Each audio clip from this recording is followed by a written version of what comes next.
Hello students, welcome to the EPG Pathshala. I am Professor Richa Tanwar from the Women's Studies Research Center, Kurukshetra University. Today I am going to talk about Buddhism, Jainism and Women from the paper Women and Religion.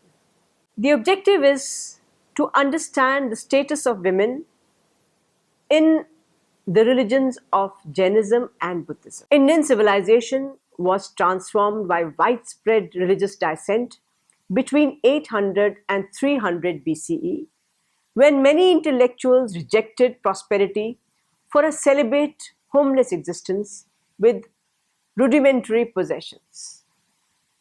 Seeking answers to ultimate philosophical questions, the ascetics ranged from transcendental monists to heterodox atheists convinced of material causation. At the crux of their revolt was opposition to fire sacrifices that depleted forests and destroyed life, and to social distinctions of gender and caste. The Upanishadic monists proposed that the highest sacrifice consisted not in the ritual but in the controlling of sensory desire through yogic meditation, tapas, to attain beatific understanding, moksha, of the cosmic unity. However, as they believed that rituals and gods were the lesser path, the Upanishads were absorbed into the Vedas. In contrast, various atheists and agnostics rejected rituals, gods, and the Vedas. The most notable were the Jainas, who first rejected but later included the nuns. The four ancient Indian religious traditions of Jainism, Ajaivikism, Buddhism, and Hinduism developed in South Asia over a period of more than 1,000 years. Whilst Hinduism and Jainism continued to flourish, Ajaivikism died out and Buddhism disappeared from most parts of India in the medieval period. However, despite its decline in India, Buddhism spread throughout Asia and subsequently became a world religion. Both Jainism and Buddhism are recognized as independent religions by the Indian Constitution and by the Census of India, though only Buddhism presently enjoys a status of a minority religion in India as a whole. Buddhism began with the life of its founder, Gautam, of the Sakya tribe called the Buddha, a title meaning the Enlightened One, who lived from 566 to 486 BC. The traditional account of his life is that he was born the son of a king. At the time of his birth, a holy man predicted that he would either rule the world or renounce the world. He encountered four aspects of human experience that his father had prevented him from seeing: a sick man, an old man, a dead man, and a wandering ascetic. This ascetic represents the solution to the problem of the first three visions, namely enlightenment, which involves the struggle to become free of the wheel of existence that leads to countless rebirths, inevitably attended by sickness, aging, and death. Because of these four visions, the Buddha was profoundly shaken by the transitoriness and the suffering endemic to all existence, and decided to become a wandering ascetic in the hope of finding a way beyond the merely transitory. For 6 years after leaving home, the Buddha practiced such severe forms of asceticism that he was near death. His dead mother, Queen Maya, descended from heaven to remind him of his spiritual destiny, and at her prompting, the Buddha decided on a more moderate path, the middle path, between the severe asceticism he had been practicing and the worldly life of pleasure he had led as a prince. To this end, he accepted the food offered to him by some young village woman led by Sujata. His 5 male followers, who later became the first monks, abandoned him to food, females, and the forces of nature, doubting he would achieve enlightenment. After his enlightenment, the Buddha established a religious community which practiced his ideas. He continued to preach and shape this community until his death at the age of 80, 45 years later. Its center was composed of the nuns and monks who renounced worldly life. They were celibate, ate only 1 meal a day, begged for their food from the laity, and spent most of the year wandering from place to place so as not to become attached to one spot. This path is a model for a moderate life, emphasizing mediation as a way to change one's conscious perception of the world in order to reach enlightenment in this life.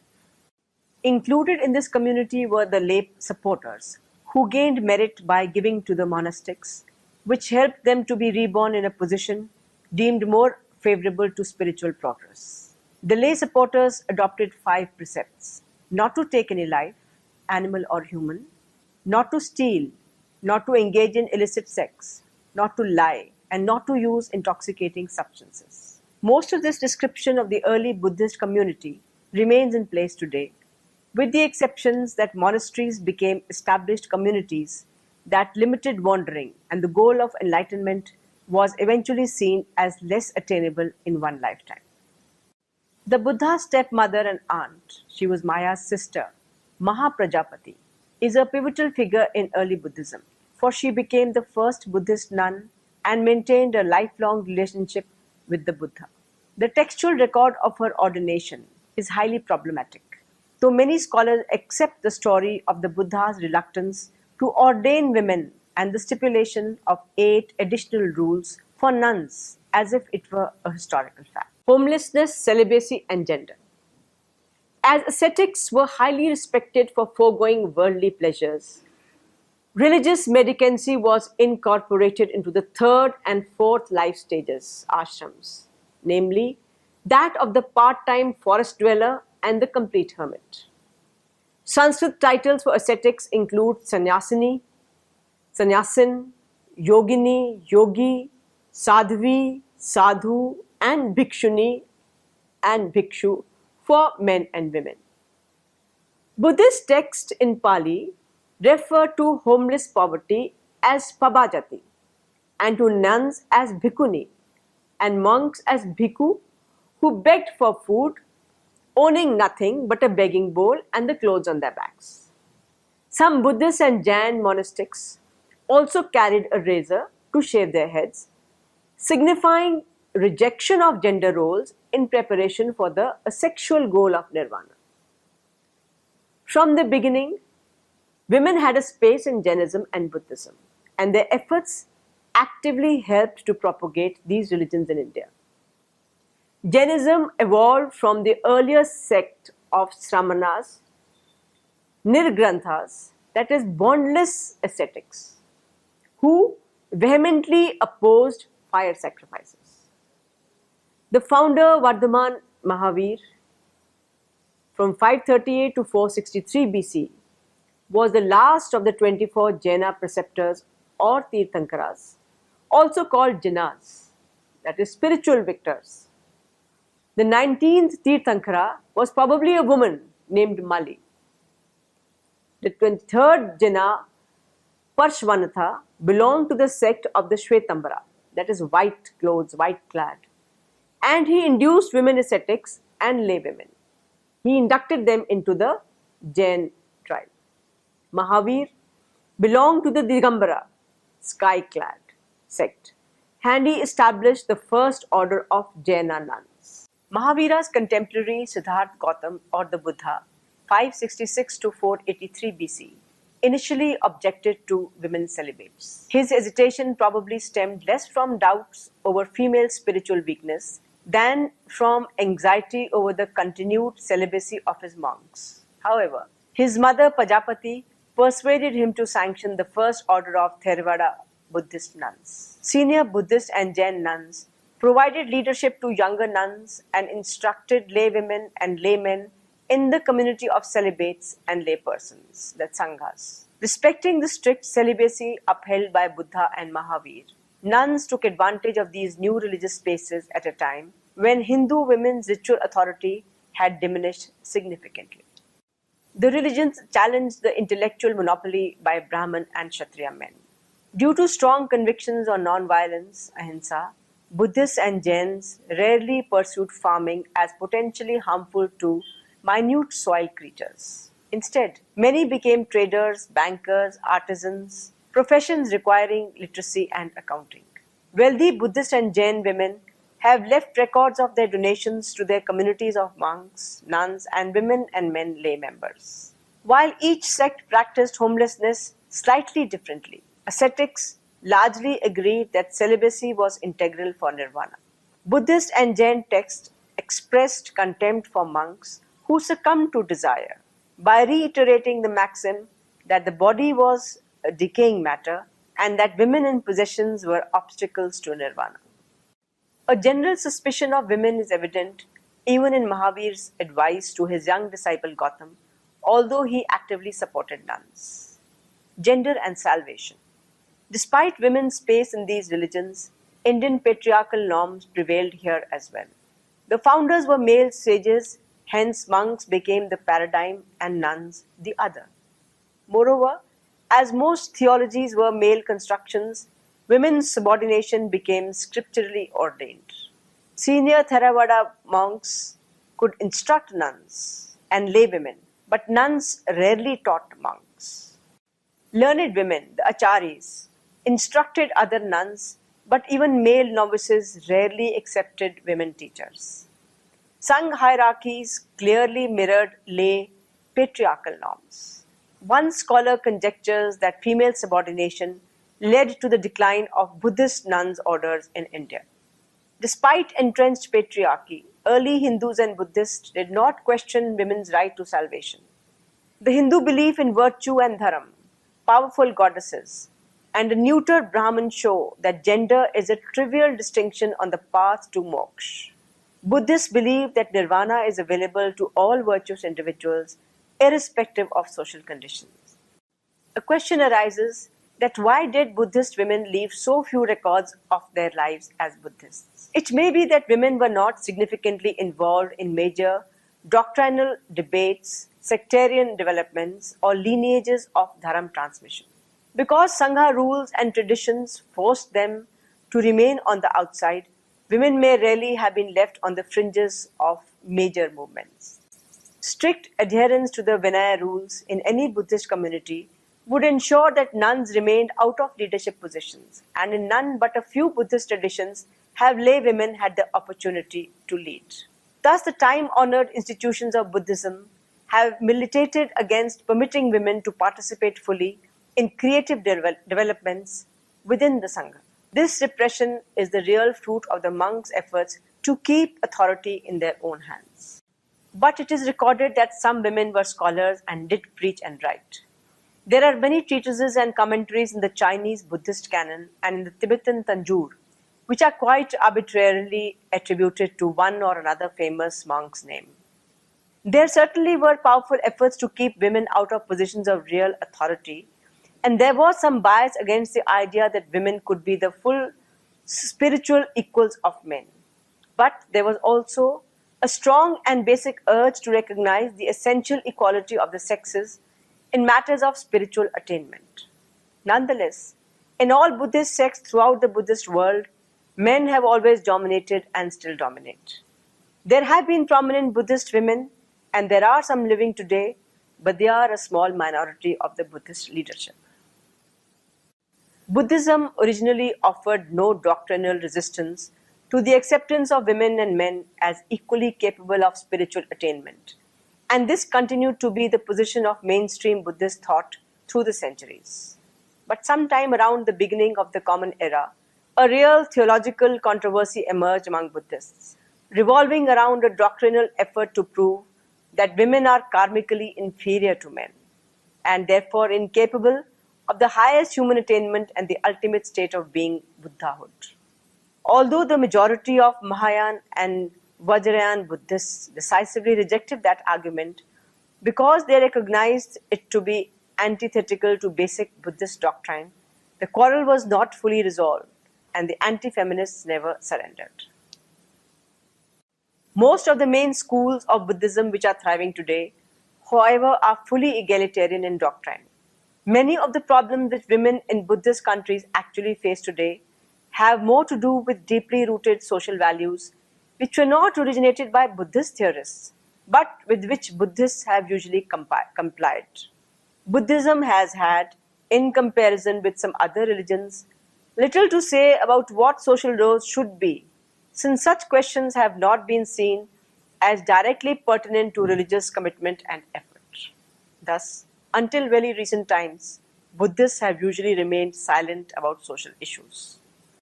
What effect then might Buddhism have had on the formation of attitude towards women in predominantly Buddhist countries, and what has it contributed to the self-image of Buddhist women themselves, and perhaps of non-Buddhist women living in societies affected by Buddhist ideas and conduct?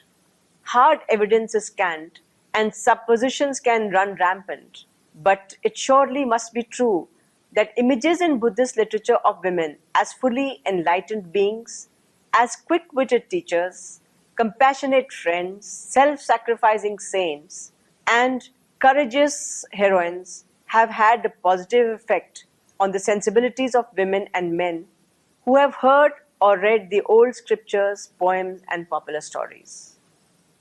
Symbolisms, too, which identify perfect wisdom as feminine, and the enormous popularity of female Buddhist sattvas as well as goddesses in the Buddhist pantheons of Tibet and East Asia have probably bolstered women's self-respect. These things have certainly helped make both men and women immediately aware of the dignity and power of the feminine. Jainism and women. The origins of Jainism are somewhat difficult to trace. The tradition holds that 24 great teachers or Tirthankaras established the foundations of the Jain faith. The most recent of these teachers, Vardhaman Mahavir, also known as the Jinnah, most probably lived during the time of the Buddha. Recent scholarship suggests that the Buddha lived in the 4th century BCE.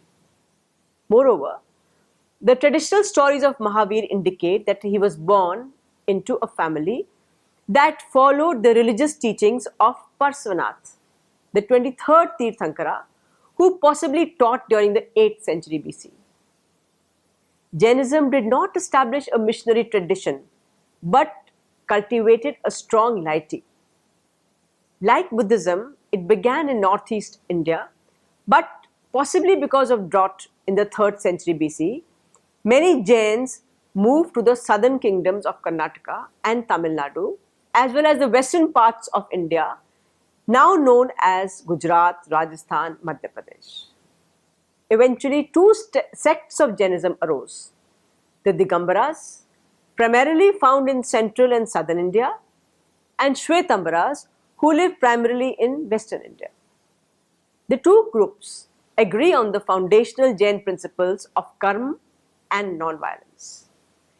However, they differ on their biological accounts of Mahavir, accept different texts as authentically canonical, and hold divergent views on renouncing clothing and on the potential spiritual status of women.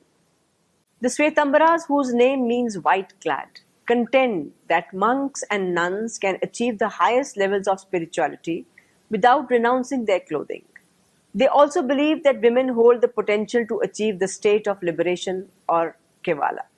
The Digambaras, whose name means sky-clad, hold that all clothing must ultimately be renounced, and that because only men are allowed to take this ultimate vow of renunciation, a woman must be reborn as a man to achieve Kevala.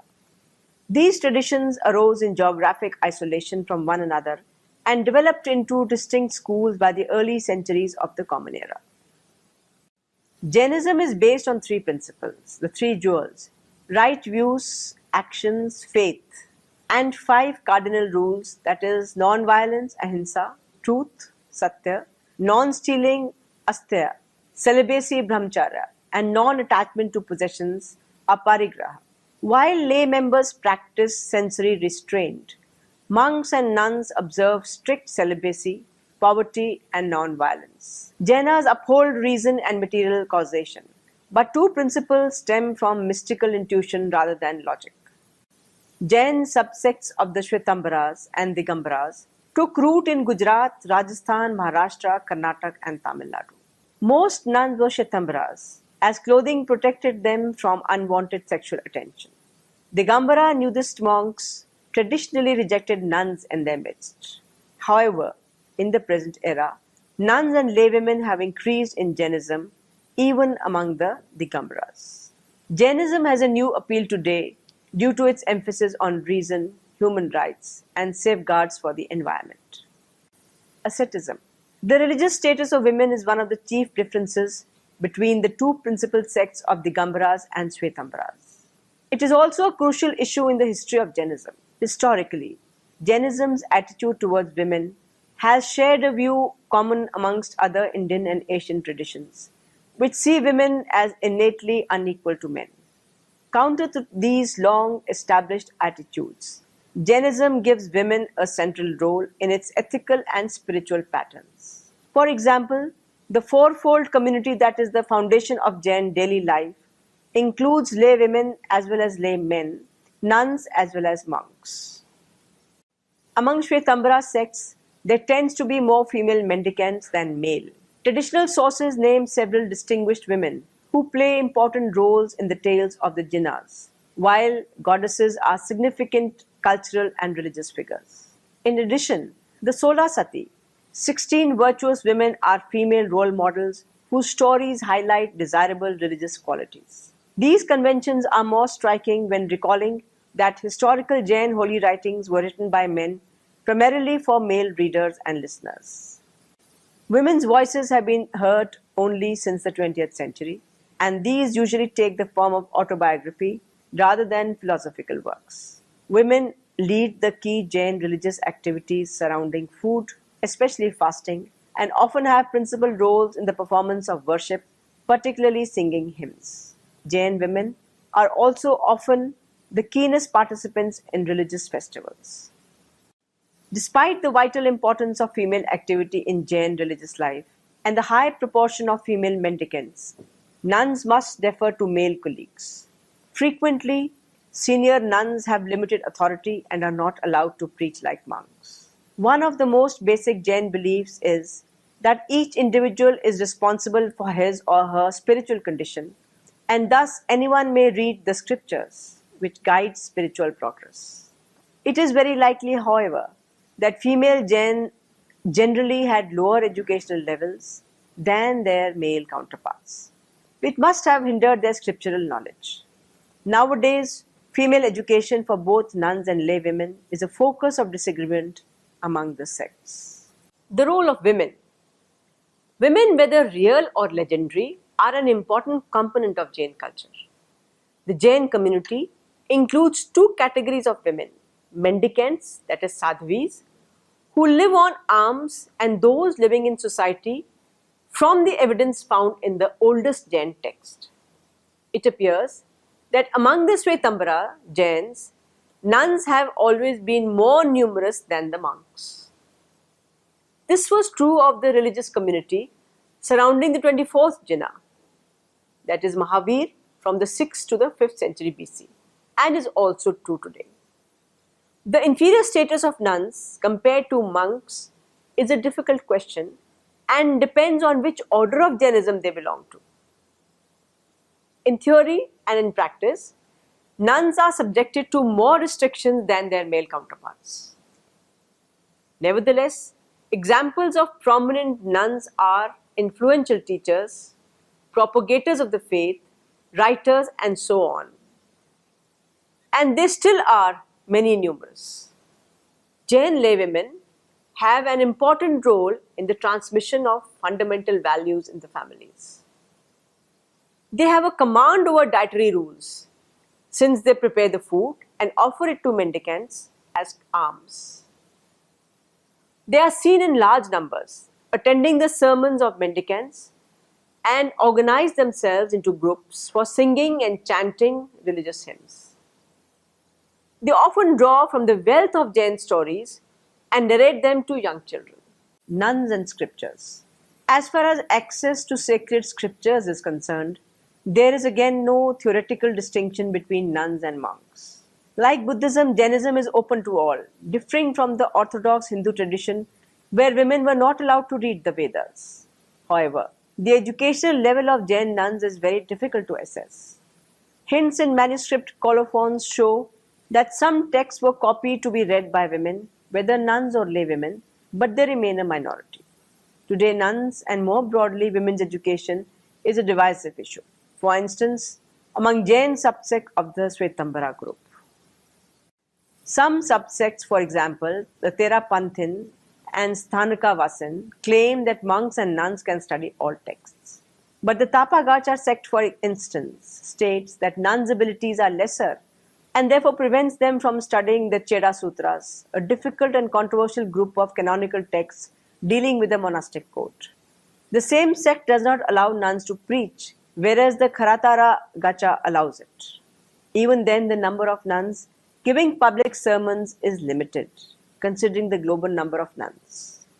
More often, they are seen surrounding the preaching monk and carefully listening to him. Some prominent nuns of the 20th century, such as Sadhvi Mragavati, tried to use their prestige and influence to promote women's education.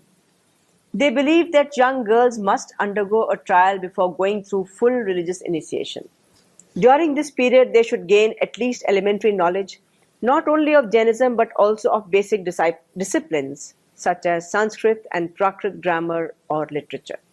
Promoting women's education is high on the agenda of the Therapanthin. This subsect has a special category of nuns called the Samani, which is officially free from certain rules restricting their movements and can visit institutions in India or abroad to pursue academic research. Nudity as a condition of salvation. For the Digambaras, mendicants must be nude because it is a symbol of their perfect detachment from everything, whether material possession or moral defilement. This leads to the conviction that a woman can never go naked because of her physiology and the innate impurity caused by numerous microscopic beings in her body. Hence, she is not considered able to reach emancipation as a woman and must be reborn as a man first. This may be one reason there are fewer nuns than monks among the Digambara sect. In contrast, Shwetambaras focus on a more internal approach. An individual must meet the requirements of right faith, right knowledge, and right behavior, which are the only necessary conditions for attaining the goal of salvation. If these three gems are met, the individual's gender does not matter. Female preceptors, doctrines, and salvation. There are historical references to Tirthankara Parshvanath, who possibly lived a century before Mahavir, but the lives of earlier preceptors are cloaked in legend. What is clear is that Nir Granth Jain teachings stemmed from non-Aryan perspectives and that legends about several Tirthankaras honor women. The Shwetambaras believe that the 19th Tirthankara Mali was a woman, although Digambar monks argue that this was a monk named Malinatha. A Shvetambara myth also offers a female origin for the cosmos through a single sensed soul, Nityanagod, from whom sprang goddess Marudevi, mother of Shab, the elusive first Tirthankara, in 750 BC. Marudevi has also been called the first Jain woman ascetic and Mahavir's great-grandmother, as well as the first lady of the first family of our times. Nuns were clearly rejected by many Digambaras, especially after the deepening sectarian schism with the Shwetambaras, that is 300 BC. Some abstemious Digambar monks then voiced their opinion that women could not attain nirvana due to their flawed anatomy, which harbored microscopic mites and lice in their bodies. As women unintentionally killed these creatures, they broke the cardinal rule on non-violence. This led to a long-standing debate on women's nirvana in the classical era. The extreme practice of ahimsa also meant that some Digambara monks avoided traveling in the monsoon as it meant trampling upon insects and plants. They emphasized nudism and ahimsa for nirvana, but it was a reminder to the monks that women were outside its purview. Fearing the presence of nude nuns, some Digambara monks declared women incapable of attaining nirvana on moral and anatomical grounds. This debate escalated in 150 CE when some misogynists argued that as female bodies harbored invisible mites, they could not pronounce the sensory word to attain nirvana. Digambara thus also rejected those who wore garments, as this negated the fifth principle of non-ownership, aparigraha. It was also argued that clothes reflected false modesty and the inability to control sexual desire. In the medieval era, the Japaniya subsect 9th to 15th century CE combined some Digambara and Shvetambara ideals to declare females as spiritually and anatomically inferior but eligible for nirvana. Despite such examples of male antipathy, not all Digambaras can be faulted with cruelty to women. Mahavira was a Digambara, but his compassion to women was proverbial. He encouraged women to debate publicly on spiritual issues and inducted the first Shvetambara order of nuns. The Shvetambaras believed that simple clothing and strict morality led women to nirvana. Without prohibiting nudity for either sex, this sect upholds that nudity simply distracts the ascetic from his/her own meditational focus. The emphasis on celibacy led to sermons on the body as a lump of decaying matter and women as a distraction from a spiritual focus. While such monastic didactism indicates a deep fear of female sexuality, it is important to state that the highest Jain legacy were the ideals of ahimsa and compassion for all visible and microscopic beings, irrespective of gender. In this medieval era, Shvetambara lay women expanded their religious spaces by celebrating devotional festivals, bhakti festivals, in which they still sing hymns, offer flowers and puja rites to images of Tirthankaras, and refer to Mahavir as Bhagwan or divine being. This is a startling title for the founder of a theology that rejects a creator. It shows that women and lay persons have shaped religious practices in India, and these often deviate from the textual debates. So, students, let us now summarize what we have learnt in this module. Indian civilization was transformed by widespread religious dissent between 800 and 300 BC, when many intellectuals rejected prosperity for a celibate, homeless existence with rudimentary possessions. Both Jainism and Buddhism are recognized as independent religions by the Indian Constitution and by the Census of India, though only Buddhism presently enjoys the status of a minority religion in India as a whole. After his enlightenment, the Buddha established a religious community which practiced his ideas. He continued to preach and shape this community.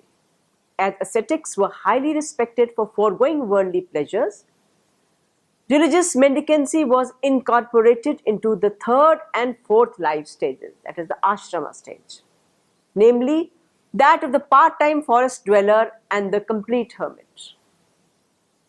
Despite women's space in these religions, Indian patriarchal norms prevailed here as well.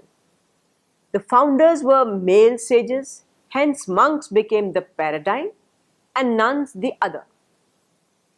One scholar conjectures that female subordination led to the decline of the Buddhist nuns order in India.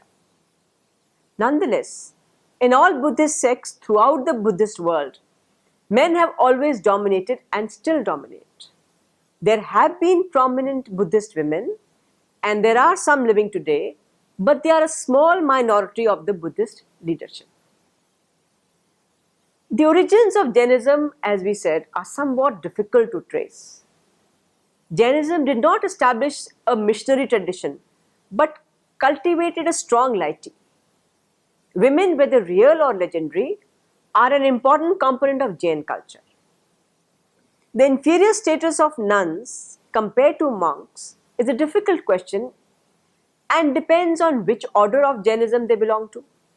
Like Buddhism, Jainism is open to all, differing from the orthodox Hindu tradition where women were not allowed to read the Vedas. Thank you.